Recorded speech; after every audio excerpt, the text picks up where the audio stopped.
My name is Cindy Barshinger, and I decided to be baptized. As a young child, going to church was a priority for my family. I still remember the Sunday evening service at Enha Church of God when I accepted Christ as my Lord and Savior. At the age of 12, I remember organizing a rockathon to raise money for the church to update the social hall and the restrooms. The youth group was going to participate in this rockathon. A week after the rockathon, the sanctuary and social hall were destroyed by a fire. I remember being very upset about this because the church was an extension of my family, and suddenly the church was divided on the rebuilding of the church. Long story short, the Enha Church of God was no longer going to exist. I couldn't understand this or accept this. I went to church, but not very often. Life became a priority over going to church. In 2008, I went back to church on a regular basis.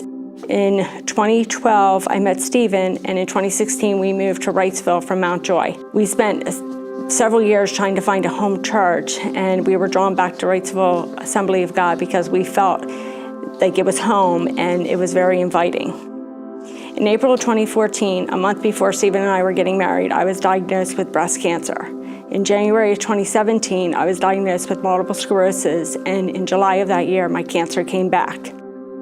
I had a total of 6 surgeries in 4.5 years because of my cancer. I was exhausted at times and very frustrated. I felt like God was testing my faithfulness.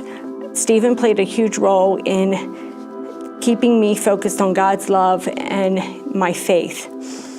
December 21st of this past year, I had major surgery to repair damage that my radiation treatments had caused. I had asked for prayers not only for healing, but also for me to be home by Christmas Eve. I witnessed firsthand God answering prayers because Stephen and I were able to attend the 4:30 Christmas Eve service. I've always believed in God's love and grace, but it wasn't until my journey with cancer and MS that I realized how much I needed God in my life. I realized that I couldn't do this thing we call life without God in it. My name is Cindy Barshinger, and I have decided to follow Jesus.